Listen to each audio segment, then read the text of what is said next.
Hey guys, today in this video I'm going to tell you how to get Airtable API key and base ID.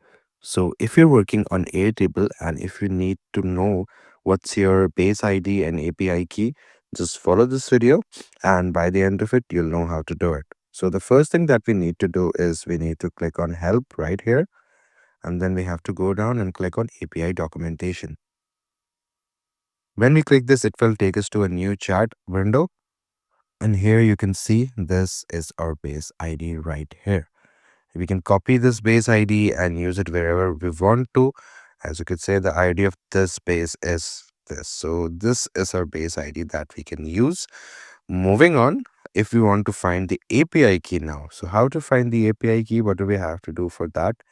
We need to click on this icon right here, B, and then you need to come down and click here on Builders Hub. So once when you're here, what you need to do is you need to click on personal access tokens, and here you need to click and create token.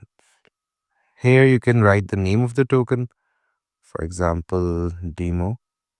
And here you need to add the scope, like what do you want to do here? Do you want to record data and read it, or record data and write it?